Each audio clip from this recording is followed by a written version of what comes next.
नमस्कार दोस्तों, दीपक कुशवाहा आशुलिपि के चैनल पर आप सभी का स्वागत है। और आज आप सभी के लिए बहुत बड़ी खुशखबरी है। बात यह है कि उत्तर प्रदेश अधीनस्थ सेवा चयन आयोग ने 7 वर्षों के बाद आशुलिपिक पद की भर्ती का विज्ञापन जारी कर दिया है। ठीक, अभी कुछ समय पहले जारी हुआ है। तो बताइए 7 साल बाद ये भर्ती आ रही है। तो योग्यता क्या है, परीक्षा का पाठ्यक्रम वगैरह क्या है, पदों की संख्या क्या है, किन किन विभागों से भर्तियां आई हैं, सारी चीज़ें बताऊंगा। तो आप लोग वीडियो को पूरी ज़रूर देखें।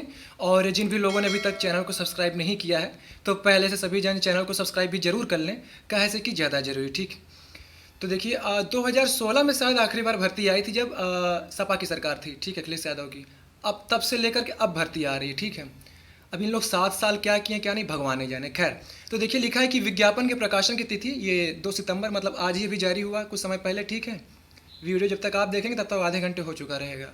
खैर, लिखा है कि ऑनलाइन आवेदन प्रारंभ होने की तिथि 17 अक्टूबर और आवेदन की अंतिम तिथि रखी गई है 6 नवंबर। अगर आप आवेदन में कुछ त्रुटि कर देते हैं ना, जैसे भर्ती में कुछ गलती कर देते हैं, तो उसमें भी सुधार के लिए रखा गया कि 15 नवंबर तक।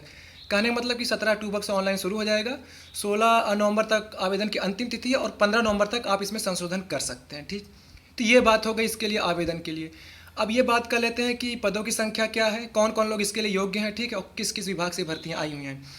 तो देखिए लिखा है कि 9 परीक्षा 2023 आशुलिपिक मुख्य परीक्षा। अच्छा, इसको मुख्य परीक्षा इसलिए कहा जा रहा है कि ये जो आपकी प्रारंभिक अर्हता परीक्षा होती है, पीईटी जिसे आप लोग कहते हैं, वही आपकी पहली परीक्षा मानी जाएगी। उसके बाद जो भर्ती आया करेगी वही मुख्य परीक्षा कहला रही है। ठीक है, तो जो लोग प्रारंभिक अर्हता परीक्षा में शामिल हुए हैं 2022 वाला, जो लोग उसमें बैठे हैं वही लोग केवल इसके लिए योग्य हैं, बाकी नए लोग इसके लिए आवेदन नहीं कर सकते हैं। ठीक, तो लिखा है कि आशुलिपिक के कुल रिक्त 277, सामान्य चयन 233 प्लस विशेष चयन 44 पदों पर चयन हेतु भारत के नागरिकों से ऑनलाइन आवेदन आमंत्रित किए जाते हैं। कहने मतलब कि पूरे भारत देश से कहीं से भी आप हो, कहीं से भी किसी भी राज्य से इसके लिए आवेदन कर सकते हैं। ठीक है, अब देखिए इसके लिए कौन लोग आवेदन करेंगे। लिखा है कि आशुलिपिक मुख्य परीक्षा हेतु शॉर्ट लिस्टिंग उनके प्रारंभिक अर्हता परीक्षा 2022। तो मैं अपनी भाषा में बता दे रहा हूँ। तो जो लोग प्रारंभिक अर्हता परीक्षा 2022 में बैठे थे, शामिल हुए थे, उपस्थित थे, जिंदा थे उतने समय परीक्षा में, ठीक है, तो वही लोग केवल इसके लिए योग्य हैं।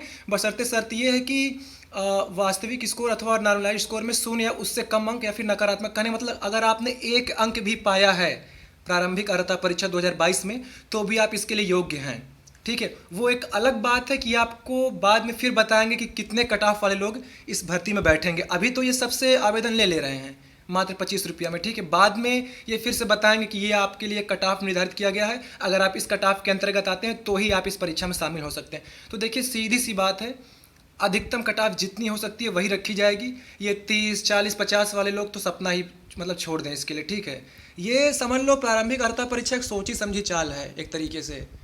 हर भर्ती के लिए सीधी सी बात है, जो 70, 80, 90 लाया है पीईटी में वही योग्य, बाकी 40, 50 तो बस ऐसे भीड़ के लिए है, ये सांत्वना के लिए जाते हैं, परीक्षा दे रहे हैं बस। अब ये मैं नहीं कह रहा हूँ, ये अधीनस्थ कह रहा है, क्योंकि अधीनस्थ आप कोई परीक्षा उठा के देख लीजिए, सब में 60, 70, 80 ऐसे बुला रहा है। ठीक है, खैर वो बाद में पता चले क्या कैसे है। बाकी अधीनस्थ जिंदाबाद, आई लव अधीनस्थ। ठीक है, तो ये सारी चीज़ें हो गई। अब देखिए क्या कहते हैं इसके लिए योग्यता वगैरह क्या है और किस किस विभाग से आपकी भर्ती आई है। अच्छा, पहले एक बात और, ये आप लोग जो आवेदन करते हैं फ़ोटो वगैरह लगाते हैं, इसको थोड़ा ढंग से लगाइएगा, वरना बाद में आपका आवेदन निरस्त कर दिया जाता है। ठीक है, तो इसको थोड़ा होश में रह करके आप लोग आवेदन करिएगा। और आवेदन की अंतिम तिथि का इंतजार मत करिएगा, जैसे भर्ती आ जाए उसी के 2, 3, 4 दिन बाद भर दीजिएगा। जब आवेदन किया करिए तो एक बार में सब निपटा दिया करिए, नहीं कि आज भर दिए हैं पैसा बाद में जमा करेंगे, तब तक हो गया, फिर पता चला कि वेबसाइट चलती नहीं, दिक्कत हो जाता है, आप लोग भर नहीं पाते हैं। तो 7 साल बाद तो भर्ती आ रही है। ठीक है, तो भर दीजिएगा इसको जितनी जल्दी हो सके। ये सारी चीज़ें हो गई। तो पहले आवेदन शुल्क समझ लीजिए, कहाँ से पैसा बिना तो कुछ होना नहीं आजकल। तो लिखा है कि चाहे अनारक्षित या फिर समान वर्ग सभी से 25 रुपया लिया जाएगा, अन्य पिछड़ा वर्ग उनसे भी 25 रुपया, अनुसूचित जाति, अनुसूचित जनजाति सबसे 25 रुपये, सब एक समान है, सब पढ़ें सब बढ़ें। ठीक है, सब नौकरी करें मात्र 25 रुपया में। फिर देखिए लिखा है वही चीज़ जो आपको आगे बता रहा था कि मुख्य परीक्षा हेतु परीक्षा शुल्क का भुगतान केवल मुख्य परीक्षा हेतु शॉर्टलिस्ट किए गए अभ्यर्थियों द्वारा ही अलग से किया जाना होगा।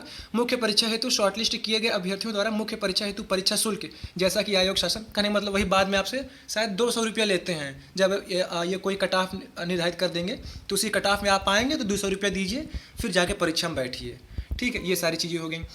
फॉर्म का प्रिंट आउट लेना अनिवार्य है, इसको आप लोग ले लिया करिए। कई बार कहा हूँ पीडीएफ हल्की होती है, 1-2 किलो की नहीं होती, कि आप नहीं उठा सकते, मोबाइल में ही पड़ा रहेगा, कचरा ही समझ के रखे रहिएगा पीडीएफ, ठीक है। या फिर ज़्यादा दिक्कत हो तो एक ठो प्रिंट निकाल के कागज़ घर में कहीं भी इधर किनारे फेंक दीजिए, कोई दिक्कत नहीं, पड़ा रहेगा बस। लेकिन प्रिंट आउट उसका लेके रख जरूर लीजिएगा, या फिर पीडीएफ सेव जरूर कर लीजिएगा, ठीक।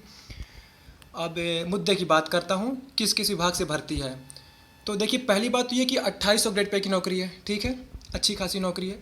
पहला विभाग हो गया आपका ये सिंचाई एवं जल संसाधन विभाग उत्तर प्रदेश। पद का नाम आशुलिपिक, ग्रेड पे वही 2800, लेवल 5 है। अनारक्षित वालों के लिए 24 पद, अनुसूचित जाति 12 पद, अनुसूचित जनजाति 1 पद, अन्य पिछड़ा वर्ग 15 पद, आर्थिक रूप से जो कमजोर वर्ग के लोग हैं 5 पद। कुल पद 57 हो गया। स्थायी पद है, अच्छा, जिसमें स्थायी या फिर अस्थायी लिखा है तो अस्थायी का मतलब ये नहीं कि आपको निकाल दिया जाएगा, आप कुछ साल बाद स्थायी हो जाएंगे, ठीक है। ये संविदा नहीं है या फिर प्रतिनियुक्ति के आधार पर नहीं हो रहा है कि आपको किसी भी समय निकाला जा सकता है, निकाला आदेश आ जाएगा, ऐसा कुछ नहीं है। तो आप अपनी ये नियमित भर्ती ही मानिए कि आप स्थायी तौर पर जब तक 60 साल बुढ़ा नहीं जाएंगे तब तक नौकरी करेंगे आराम से, कोई दिक्कत वाली बात नहीं है, ठीक है। फिर इसके बाद देखिए, दूसरा विभाग है दिव्यांगजन सशक्तिकरण विभाग, ठीक है। इसमें कुल 12 पद हैं। यहाँ देखिए अस्थायी लिखा हुआ है, तो परेशान मत होइए, ठीक। फिर लिखा है कि राज्य उपभोक्ता विवाद प्रतितोष आयोग उत्तर प्रदेश, इसमें कुल 30 पद हैं, ठीक है, और ये आपका स्थायी लिखा हुआ है। फिर इसके बाद है वन एवं वन्य जीव विभाग, इसमें कुल 57 पद हैं। फिर है कृषि विभाग, इसमें आपका कुल 5 पद, हाँ 50 पद है। फिर इसके बाद आपका है कि निदेशक विद्युत सुरक्षा उत्तर प्रदेश शासन, इसमें आपका कुल 16 पद है। और फिर अंतिम है आपका ये UP cabinet UP project corporation limited, इसमें कुल आपका हो गया 4 पद। तो सबसे ज़्यादा पद अगर देखूं तो यही 57 वाला है, किसमें, सिंचाई एवं जल संसाधन विभाग, ठीक है। तो ये सारी चीज़ें हो गई। फिर इसके बाद अच्छा और है, ये तो चलो 7वें विभाग हुआ। 8वां विभाग आपका हो गया उत्तर प्रदेश पर्यटन निदेशालय, ये हो गया। फिर कृषि विपणन एवं कृषि विदेश व्यापार, फिर सिंचाई एवं जल संसाधन विभाग, फिर है कि कर्मचारी राज्य बीमा योजना श्रम चिकित्सा सेवा, ठीक है। फिर है कि यूपी प्रोजेक्ट कॉरपोरेशन लिमिटेड, मतलब वही जो ऊपर था सामान्य चयन और फिर नीचे कुछ विशेष चयन, तो ऐसे करके, ठीक। फिर देखिए है कि निदेशक विद्युत सुरक्षा उत्तर प्रदेश, तो ऐसे करके ऊपर वाला समान हो गया होगा मेरे हिसाब से, फिर नीचे वाला ये विशेष। तो कुल ये हो गया, कुल मिलाकर के 277 पद है। अब बताओ 7 साल बार भर्ती दिए हैं, 7 साल हो रहा है, ठीक है, 7 साल बाद भी ये 277 दे रहे हैं। बाकी क्या करें, खा गए कि भगवान जाने, मतलब हज़ारों पदों पर ये भर्ती आनी चाहिए थी, 277 दे रहे हैं, क्या आप कहें अब इनको। खैर, तो ये सारी चीज़ें हो गई। तो बाकी कुछ पद महिलाओं के लिए भी आरक्षित है, जो दिव्यांगजन है उनके लिए है, ऐसे करके लिखा हुआ है। भूतपूर्व जो श्रेणी लोग आएंगे उनके लिए भी है, तो वो भी आप लोग देख लीजिएगा। तो ऐसे करके कुल 51 पद आरक्षित हैं उसी 277 में से, ठीक। तो ये सारी चीज़ें हो गई। बाकी आप लोग देख लीजिएगा कि दिव्यांगजनों की कौन सी श्रेणी आप में क्या कुछ कैसे कमी है, तो भी दिया है, उसको आप लोग देख लीजिएगा। अब ये पाठ्यक्रम की देखिए अर्हता समझ लीजिए आप, सबसे खास बात यही तो यही है कि पहली शर्त, माध्यमिक शिक्षा परिषद उत्तर प्रदेश की इंटरमीडिएट परीक्षा या सरकार द्वारा उसके समकक्ष मान्यता प्राप्त कोई परीक्षा अवश्य उत्तीर्ण कर ली हो। देखो अधीनस्थ इस मामले में बहुत अच्छा है कि ये कोई तामझाम नहीं पालता कि नहीं हमको समकक्ष मामले में समकक्षता इसका निपटारा कर दो पहले तभी भर्ती देंगे। ये समकक्ष जो होता है सब लपेट के भर्ती देता रहता है, आप लोग बस भरे रहिए। तो ये चीज़ में मामले में बड़ा अच्छा है। तो कहने मतलब कि आपको 12वीं उत्तीर्ण होना आवश्यक है, ठीक है।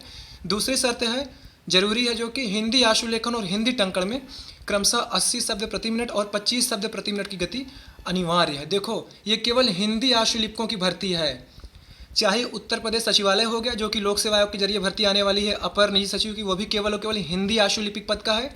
ये बिजली विभाग से जो भर्ती आपकी आती है हिंदी आशुलिपिक का, और ये अधीनस्थ सेवा चयन आयोग से जो भर्ती आती है हिंदी आशुलिपिक, केवल यही 3 विभाग हैं अपने उत्तर प्रदेश में जो केवल हिंदी को प्राथमिकता पर रखते हैं। तो हिंदी आशुलिपिक की ही भर्ती, अंग्रेजी वाले इसके लिए बिल्कुल ना करें, ठीक है।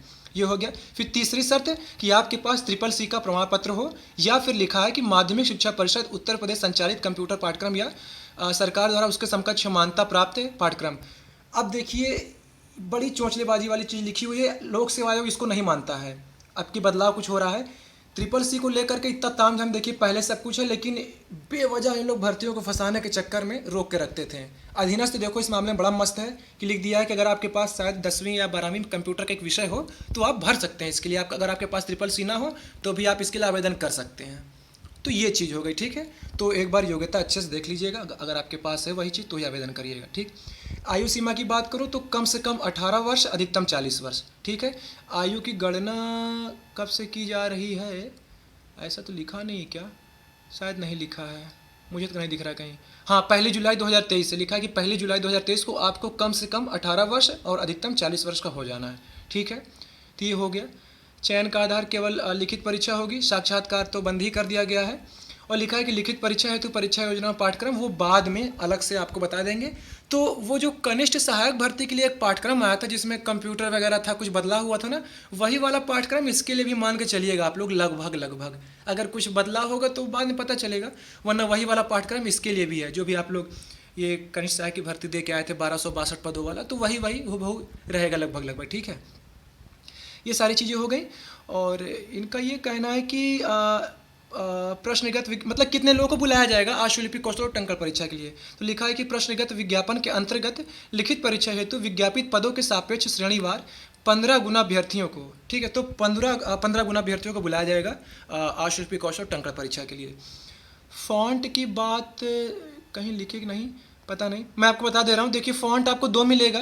पहला कृतिदेव 10 हो गया, ठीक है, और दूसरा आपका फॉन्ट रहेगा मंगल का, मंगल इन स्क्रिप्ट। तो आप लोग उसको चाहे देवनागरी इन स्क्रिप्ट कहिए, मंगल इन स्क्रिप्ट, या फिर केवल इन स्क्रिप्ट कहिए। ठीक है, तीनों एक ही है। तो आपको 2 फॉन्ट मिलेगा, कृतिदेव 10 और इन स्क्रिप्ट। तो अगर आप कृति वाले तो कृति पर रहो, इन स्क्रिप्ट वाले उसी पर रहो। तो फॉन्ट का कोई झंझट नहीं अधीनस्थ में। ठीक है, अधीनस्थ का शुरू से रहा है, फॉन्ट का कोई ताम झाम लफड़ा नहीं पालता है। जब से कंप्यूटर परीक्षा लेने लगे तब से ये लोग 2 ही फॉन्ट दे रहे हैं। तो यही सारी चीज़ें हैं, बाकी तो और विज्ञापन में कुछ नया है नहीं। तो आप लोग एक बार अपने स्तर से भी सारी चीज़ों को पढ़ लीजिएगा तो बेहतर तरीके से समझ जाएंगे। ठीक, तो अफसोस बस इस बात का है केवल 277 पदों पर भर्ती आई है, जबकि जो सबसे पहले सूचना के अधिकार के तहत अधीनस्थ में कोई आरटीआई लगाया था, मैंने लगाया था कि कितने पदों पर भर्ती आप देने वाले, तो उन्होंने कहा कि 400 दियाचन मिला हुआ है। तो अगर मिला था तो 400 कुल दे देते भैया, बाकी पता नहीं क्या करोगे, क्या ही कर सकते। तो अब यही है कि बाकी आपकी भर्तियां अगले ये प्रारंभिक अर्हता परीक्षा से आएगी 2023 वाले से। तो जिनका अच्छा खासा अंक है इसी बार तो ठीक है, वरना अगली बार के लिए कोशिश करिए। तो 2023 में भी अंतिम तक में, आखिरी तक में फिर से ये आशुलिपि की भर्ती देंगे। ठीक है, बाकी अधीनस्थ के ऊपर है, बहुत अच्छा आयोग है, दे भी सकता है, नहीं भी हो तो आप भी जान रहे हैं। 7 साल बाद तो ये 277 दे रहे हैं, अब कब बाकी देते हैं वो भगवान ही जाने। ठीक है, तो खैर आप लोग आयोग की आधिकारिक वेबसाइट पर जा करके विज्ञापन डाउनलोड करके एक बार अपने स्तर से भी देख सकते हैं। ठीक, तो ठीक है, आज के इस वीडियो में बस इतना ही था। पूरा वीडियो देखने के लिए धन्यवाद। जय बजरंगबली।